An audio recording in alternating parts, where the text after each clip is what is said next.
음식을 많이 먹으려면 굶어야 합니다. 많은 지혜와 지식을 얻으려면 머리를 비워야 합니다. 거부의 꿈을 가진 사람은 구걸할 각오를 해야 하고, 위대한 꿈을 가진 사람은 초라해질 각오를 해야 합니다. 승리를 원하는 사람은 패배할 각오를 해야 하고, 성공을 원하는 사람은 실패할 각오를 해야 합니다.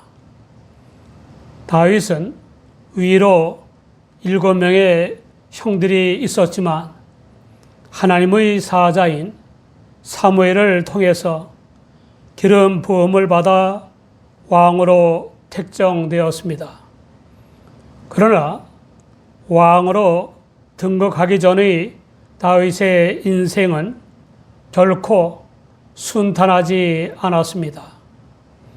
한때 다윗은 목동의 신분으로 국가가 패망의 위기에 처했을 때 만류하던 사울왕의 윤허를 받아서 블레셋의 골리앗을 죽임으로써 구국의 공을 세웠습니다. 물론 사울왕의 극찬과 함께 약속된 상을 비롯한 하사품들을 받았고 군대의 장으로 임명되었습니다. 그런데 개선하여 귀국할 때 여인들이 이스라엘 모든 성에서 나와서 사울왕을 환영한 것까지는 좋았는데 뛰놀면서 창화한 내용이 심각한 문제가 되었습니다. 사울이 죽인 자는 천천히요, 다윗은 만만이로다.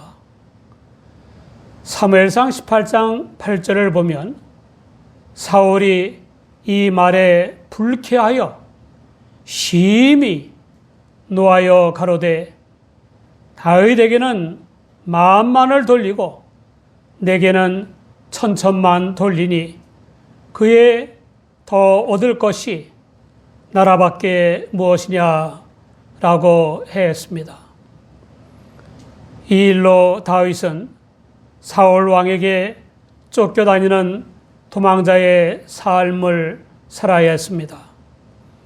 사울 왕과 이스라엘 군대를 두려워 떨게 한 골리앗을 죽이고 구국의 공을 세운 목동 다윗을 등용한 사울 왕은 백성들의 존경과 환호와 갈채를 받는 다윗을 죽이려고 한 것입니다.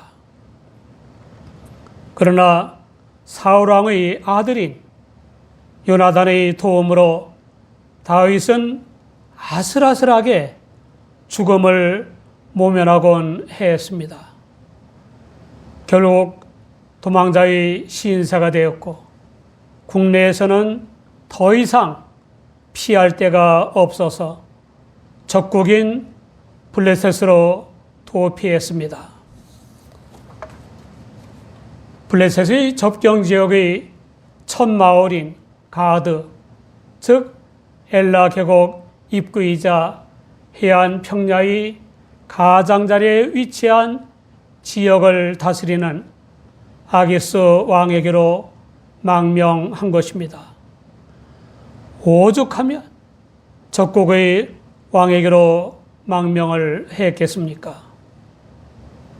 이게 이스라엘 역사상 최고의 번영을 이룬 명건 다윗의 한때의 인생 현실이었습니다. 비참한 다윗의 인생은 여기서 끝나지 않았습니다.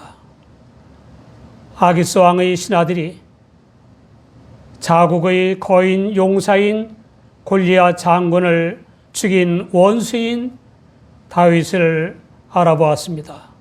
물론 그 신하들은 아기스 왕에게 보고했습니다. 그 전쟁이 끝난 후에 이스라엘 백성들이 사울이 죽인 자는 천천히요, 다윗의 죽인 자는 만만이로다 하는 노래를 주고받았는데, 바로 이 자가 그 유명한 다윗이라고 보고한 것입니다. 다윗은 국내라면 혹 편들어 주거나 숨겨질 사람이 있을지 모르지만, 가드는 적국의 땅이니 그런 신락 같은 기대조차 할 수 없지 않습니까? 완전히 죽음의 늪에 빠진 것입니다. 이스라엘의 정보를 얻기 위한 고문도 당할 것입니다. 다윗은 자기 정체를 한 아기스 왕을 심히 두려워했습니다.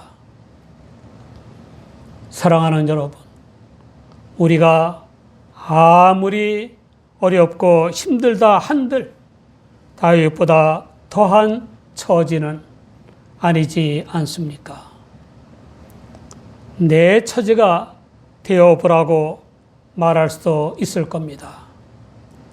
그렇다고는 해도 목숨을 걸고 골리앗과 싸워 죽이고 구국의 공을 세워서 사울왕의 총애를 받다가 그 사울왕의 살해 위협에 망명하여 죽음의 늪에 빠진 다윗보다 더할 리는 없지 않습니까?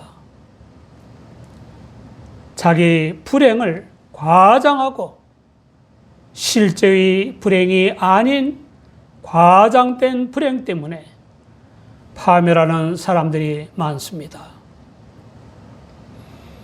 자기 불행을 과장하는 머리로 불행을 이길 방도를 모색하고 믿음을 키워야 하고, 장탄식하는 입술로 긴 기도를 해야 합니다. 하나님께서는 그렇게 쉽게 망하거나 패하거나 죽게 하지 않으십니다. 어디가 해결의 길이 있고 이기는 길이 있다는 것을 믿고 기도하며 찾으면 찾을 수 있습니다. 꼼짝없이 죽게 된 다윗은 매우 기상천외하고 기발한 지혜로 돌파구를 찾았습니다. 아기스 왕과 그의 신하들 앞에서 행동을 변하여 미친 채 하고 대문짝에 그적거리며 침을 수염에 흘리며 중얼중얼 했습니다. 매우 놀라운 자기 부정이요 극기입니다. 도와줄 사람이 한 명도 없는 죽음의 늪에 빠진 상태에서 그보다 더 좋은 방법이 또 뭐가 있겠습니까? 완전히 미친 사람 행세를 한 것입니다.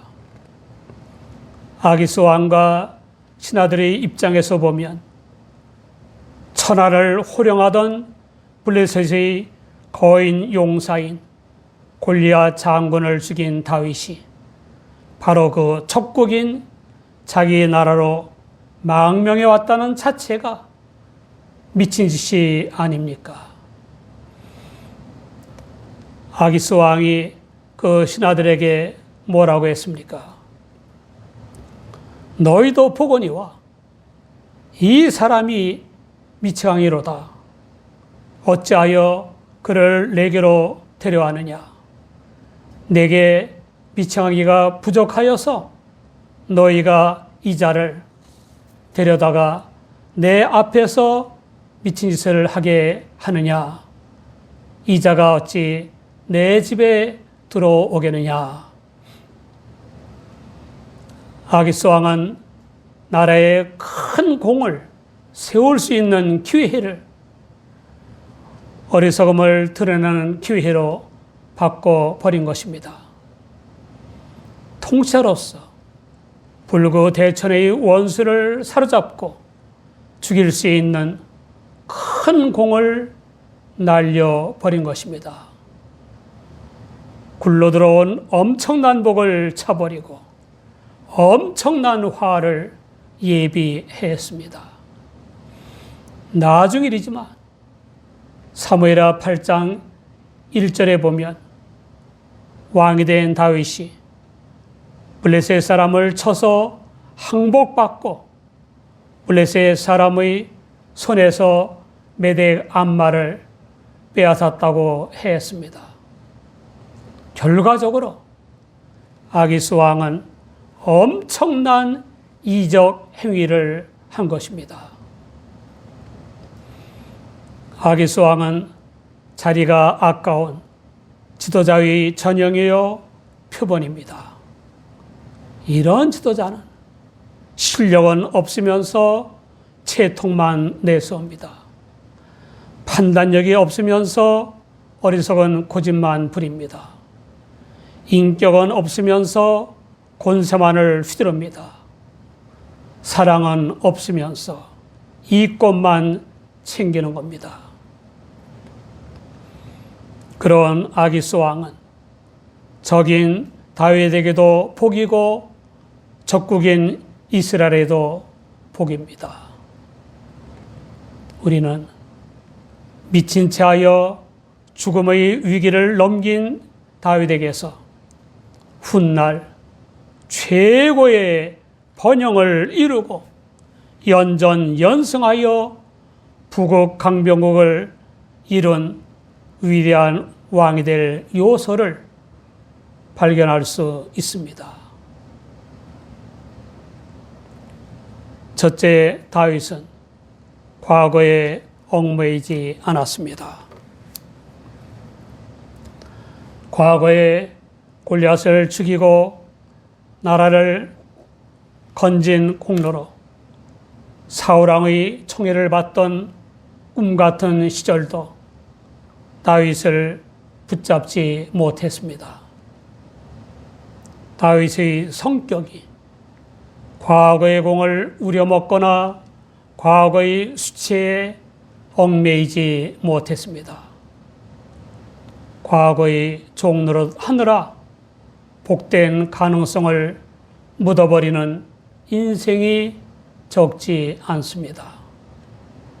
둘째, 죽음의 늪에 빠진 자기 현실을 그대로 받아들였습니다.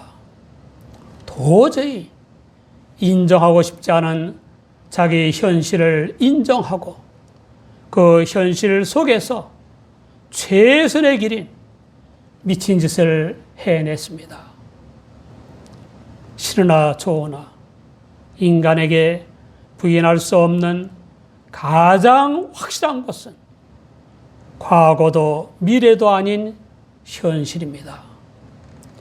현실에 미쳐서 살아야 하지 않습니까? 셋째, 다윗은 자기를 부정할 줄 알았습니다. 한때 나라의 기둥이었고 여전히 그럴 능력을 갖추고 있는 사람으로서의 채통이나 위신을 내세우지 않았다는 것입니다. 채통과 위신을 내세워 당당하게 죽음을 택할 수도 있었지만 다윗은 그렇게 하지 않았습니다. 다윗은 하나님께서 기름을 부어주신 사실을 위해 자기를 부정했습니다. 미친 채 한 것입니다. 넷째, 다윗은 정확한 상황 판단에 따른 민첩한 행동을 할 줄 아는 지혜가 있었습니다. 분별은 정확하게 하면서도 행동하지 않는 사람은 지혜로운 사람이 아닙니다. 다윗은 하나님의 뜻에 입각하여 현실 상황 속에서 최선의 것을 찾았고 즉시 행동에 옮겼습니다. 다윗은 하나님께 미친 사람이었습니다. 다섯째, 가장 중요한 것입니다. 다윗은 하나님을 믿었습니다. 목동 시절에도 하나님을 믿었고, 전쟁터에서도 하나님을 믿었고, 공을 세울 때에도 하나님을 믿었고, 왕의 총애를 받을 때에도 하나님을 믿었고, 왕에게 쫓기면서도 하나님을 믿었고, 사망의 음침한 골짜기에서도 하나님을 믿었습니다. 믿을 사람도 없고 믿을 때도 없고 믿을 것도 없기 때문에 불평하면서 하나님을 원망하는 대신에 오히려 더욱 하나님을 믿었습니다. 다윗은 왕위를 약속한 하나님을 잊을 수 없었습니다. 죽음의 늪에 빠졌는데도 말입니다. 생사화복과 흥망성쇠를 주관하시는 하나님께 대해 미치시는 믿음으로 살면 반드시 뭐가 돼도 됩니다. 사랑하는 여러분, 시카고 대화재 때 시가지 한복판에 있던 무디 목사님의 교회도 전소됐습니다. 기자들이 잠옷바람으로 겨우 목숨만 건진 무디 목사님 곁으로 다가가 목사님은 항상 살아계신 하나님은 전지전능하셔서 무엇이든지 원하기만 하면 이루신다고 설교하셨죠. 그런데 왜 하나님께서는 자신의 거룩한 성전이 전소되는 것을 가만두십니까? 라고 비아냥거렸습니다. 그러자 무디 목사님은 나는 벌써부터 하나님께 큰 교회를 달라고 기도해 왔습니다. 그 기도의 응답으로 지금 교회가 불탄 것입니다. 교회를 헐고 다시 세워야 하는데 하나님께서는 이왕에 발생한 대화재에 교회가 전소되게 하여 허무는 비용이 들지 않게 하신 겁니다. 라고 응시했습니다. 기자들이 어이없어 하면서 또 질문했습니다. 그럼 그 큰 교회를 세울 돈은 가지고 있습니까?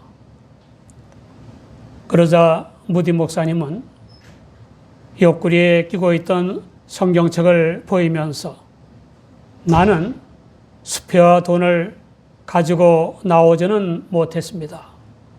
그러나 아무리 써도 바닥나지 않는 하나님의 금고인 성경책을 가지고 나왔습니다. 여러분은 얼마 안 가서 불에 탄 교회보다 더 크고 훌륭한 교회를 볼 것입니다. 라고 대답했습니다. 무디 목사는 그 화재 후에 영국으로 건너가 전 영국을 뒤흔드는 대부흥을 일으켰고 은혜를 받은 영국인들이 교회 건축을 위해 많은 헌금을 했습니다. 그리하여 무디 목사는 화재가 난 자리에 옛날 교회보다 훨씬 더 크고 아름다운 교회를 지을 수 있었습니다. 시편 40장 2절의 말씀입니다. 나를 기가 막힐 웅덩이와 수렁에서 끌어올리시고 내 발을 반석에 두사 내 걸음을 견고케 하셨도다.